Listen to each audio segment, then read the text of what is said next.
Assalamualaikum warahmatullahi wabarakatuh. Waalaikumsalam warahmatullahi wabarakatuh. Bagaimana kabarnya anak-anak sekalian? Sehat.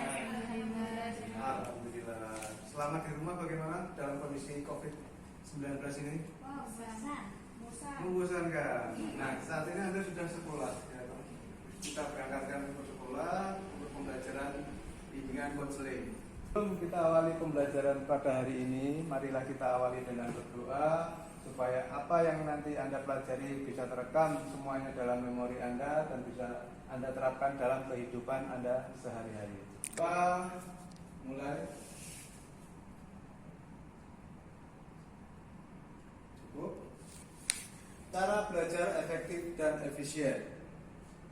Tujuan pembelajaran ini adalah nanti supaya Anda bisa merubah cara-cara belajar yang telah Anda lakukan. Itu cara belajar Anda itu sudah baik atau belum. Dan jika belum, nanti contoh-contoh yang akan saya tampilkan bisa Anda gunakan sebagai referensi pembelajaran Anda di rumah. Pembelajaran Anda di rumah nanti bisa Anda terapkan. Umpama saat ini Anda sudah belajar seperti apa, jam sistem kebus malam itu, ya. Besok ujian, malam ini Anda belajar. Nah itu menurut Anda itu baik atau tidak secara proses belajar Anda? Kalau menurut Anda hasilnya itu baik, nanti bisa nggak Anda tingkatkan cara belajar Anda itu untuk menjadi yang lebih terbaik dari cara Anda saat ini? Yang saya kirimkan lewat WA group kemarin sudah Anda pelajari. Hari ini kita belajar poin-poinnya saja. Seperti itu. Jadi nanti sebelum kita masuk ke cara belajar, apa sih artinya belajar? Proses perubahan di dalam kepribadian manusia. Proses perubahan di dalam kepribadian manusia. Perubahan tersebut ditampakkan dalam bentuk peningkatan kualitas dan kuantitas tingkah laku. Oh, jadi seperti itu. Kebetulan prinsip-prinsip belajar. Ini adalah prinsip-prinsip belajar yang harus Anda ketahui.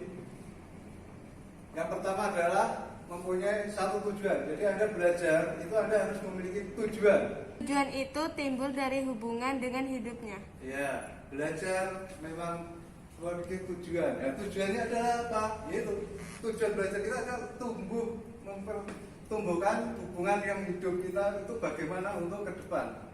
Jadi seperti cita-cita. Kita memiliki cita-cita, kalau kita tidak belajar untuk mengejar ke sana, tidak akan sampai. Nah, seperti itu. Jadi intinya belajar seperti itu, kemudian bersedia mengalami bermacam-macam kesukaran. Maksudnya apa? Kita kok harus belajar mengalami kesukaran? Belajar itu harus terbukti dari perubahan kelakuannya. Tuh, jadi gini, kita tuh belajar. Kalau kita tidak memaksakan diri kita untuk belajar fokus, nah itu kesukarannya. Membaca, bukan hanya membaca. Berbuat adalah kita melatih. Kita membuat suatu pertanyaan, kita jawab sendiri, seperti kita membuat rangkuman. Ya, rangkuman bab kita rangkum, buat pertanyaan, kita pelajari. Nah, pertanyaan-pertanyaan itulah nanti yang menyusun Anda jadi memiliki pola pikir yang cerdas. Cara belajar yang pola pikir yang cerdas itu yaitu dengan Anda membiasakan, melatih diri Anda untuk selalu continue dalam belajar. Kalau kita mau belajar tinggal besok pagi aja ujian, besok aja belajarnya, itu nanti hasilnya kurang efektif, kurang bagus. Seperti itu. Kemudian seorang belajar secara keseluruhan juga secara sosial, emosi, etis dan sebagainya. Dalam hal belajar, seorang memerlukan bantuan dan bimbingan dari orang lain. Belajar memiliki bantuan orang lain adalah maksudnya kita itu belajar jika kita tidak bisa menyelesaikan pelajaran yang kita kerjakan seperti PR, silakan tanya ke teman, bukan menyontek loh, tapi tanya bagaimana cara menyelesaikan soal ini. Nah itu namanya belajar. Tapi kalau apa yang dipelajari harus benar-benar difahami. Nah belajar, kalau kita mau belajar, umpama Anda dalam membaca satu lembar itu jangan asal baca. tapi dengan cara Anda memahami apa isi yang terdapat dalam satu lembar itu. Anda pahami, Anda cermati, dan Anda simpulkan dari satu lembar itu. Oh, ternyata dalam lembar pertama kesimpulannya adalah ini. Nah, seperti itu caranya belajar. Nah, kemudian, ini kalau belajar ya kita cari tempat yang nyaman, sesuai dengan keinginan kita, tidak ada gangguan dari luar, nah seperti itu. Ya, TV itu gangguan dari luar. Nah, Anda harus cari bagaimana posisi yang nyaman. Kemudian yang ketiga, penggunaan sarana dan prasarana belajar. Nah, penggunaan sarana dan prasarana. Kemudian mengembangkan materi. Nah, tadi kita sudah mengembangkan materi ya. Nah, materi yang kita ringkas tadi kita kembangkan dengan pertanyaan-pertanyaan. Nah, dengan pertanyaan itu. Nah, sampai di sini ada yang ingin bertanya?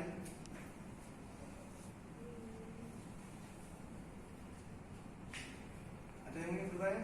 Silakan. Ya Pak, gimana sih cara belajar yang efektif? Nah, ya, cara belajar yang efektif adalah bagaimana tadi yang saya terangkan di depan adalah satu, menentukan waktu, kemudian menentukan tempat, ya, menentukan tujuan, mau apa Anda belajar, ya, kemudian memahami, membaca dan memahami.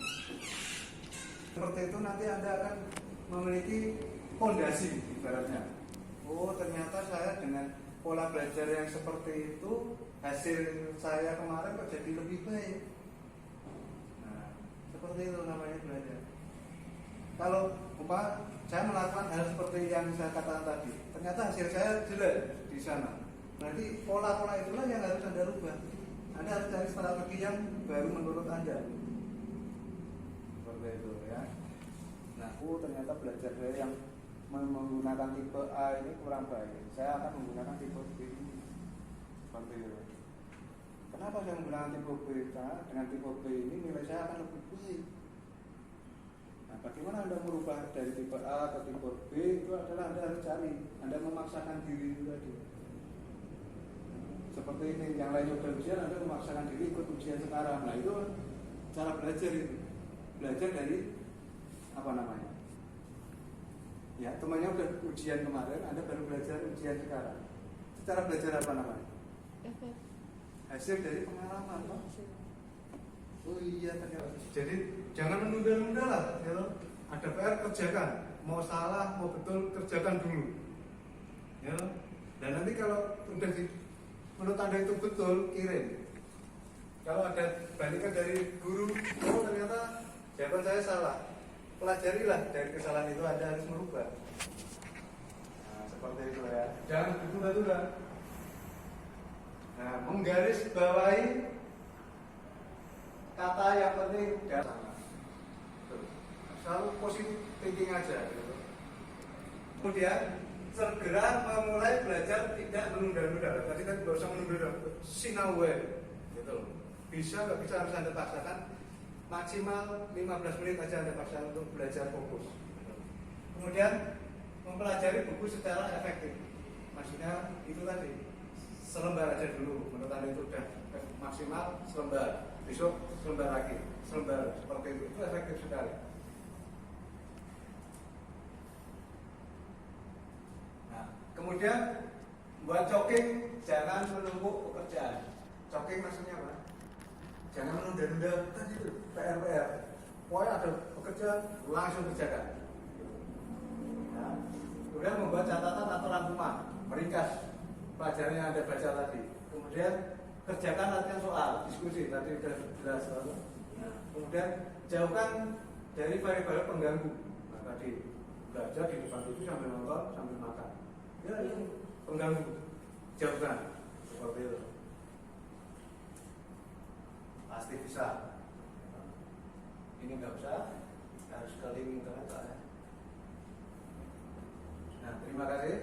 Sampai sini ada yang ingin ditanyakan? Sampai sini nggak ada yang ditanyakan ya.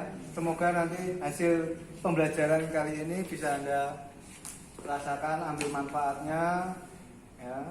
Dengan demikian prestasi Anda nanti akan lebih baik dari sebelumnya.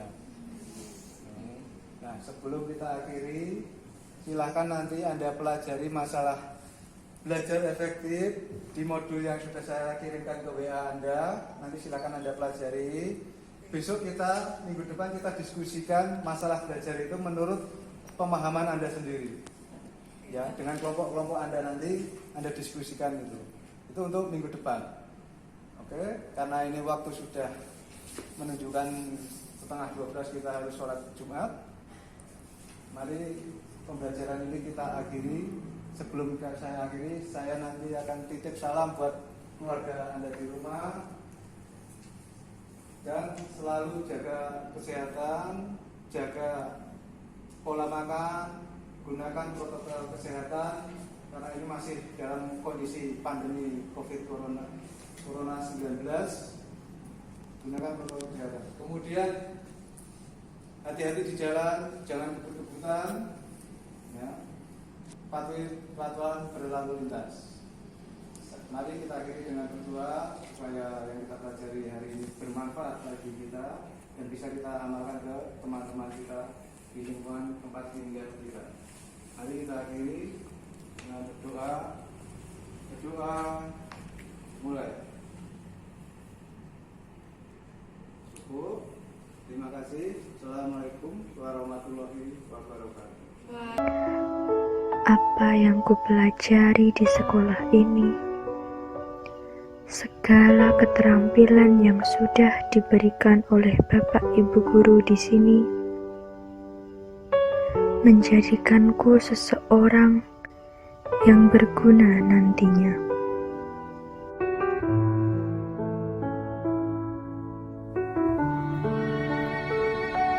Ya Allah, lindungi anakku dalam karunia-Mu. Bimbing anakku di setiap persimpangan yang membuatnya bimbang. Beri kemuliaan budi agar membuatnya berarti. Titiskan kebesaran jiwa agar membuatnya bermakna. Ya Allah Tuhan kami, sentuh hatinya dengan semangat tulus untuk menggapai cita-cita. Tanamkan keyakinan terhadap kebaikan, penuhi tekadnya dengan kerja keras dan pantang menyerah. Teguhkan pribadinya agar tidak mudah goyah. Ya Allah Tuhan kami, terima kasih untuk karunia terindah ini. Terima kasih untuk anugerah yang tidak ternilai ini. Doaku selalu bersamamu anakku. Amin.